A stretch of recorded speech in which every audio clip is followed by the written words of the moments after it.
Several protesters have been injured in Lebanon's capital after security forces fired tear gas and rubber bullets to disperse crowds on Saturday.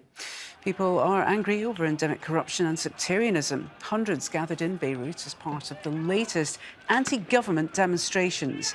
Riot police beat and detained some protesters after they tried to break into a barricaded area. Let's cross live to our correspondent Zeina, Khodr, who's in Beirut. Zeina, calm has been restored, it would appear, after a night of confrontations. But just how serious was the situation there?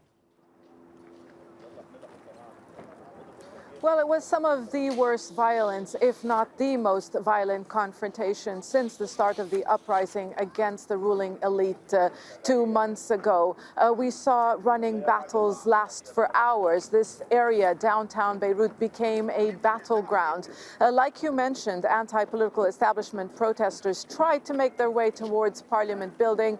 Both sides are accusing each other of instigating the violence. The security forces are saying that the protesters tried to break through the security cordon around a Parliament building. What we saw the security forces do was use rubber bullets, tear gas, water cannon to disperse the crowds. At the same time, the protesters were throwing stones at the security forces. According to the Lebanese Red Cross, nearly 50 people were injured. They were taken to hospital for treatment. So serious confrontations. If you talk to protesters, they'll tell you that they feel in the past few days the security forces, the Lebanese army, they've changed their tactics. They're becoming more aggressive in their behavior towards the protest movement. So many people here are asking, is there a decision by the ruling elite to crush the protest movement altogether, to continue to use this excessive force? We know that a mass rally has been called later this afternoon.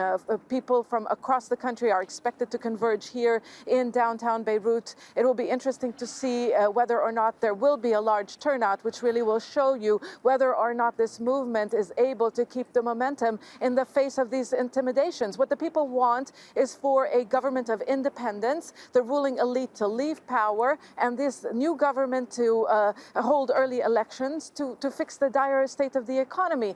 People are losing jobs, unemployment is on the rise, but the response so far from the political elite is they have been bargaining amongst each other on dividing spoils in the upcoming government. OK, Zeina Khodr there live for us in Beirut. Thank you very much indeed.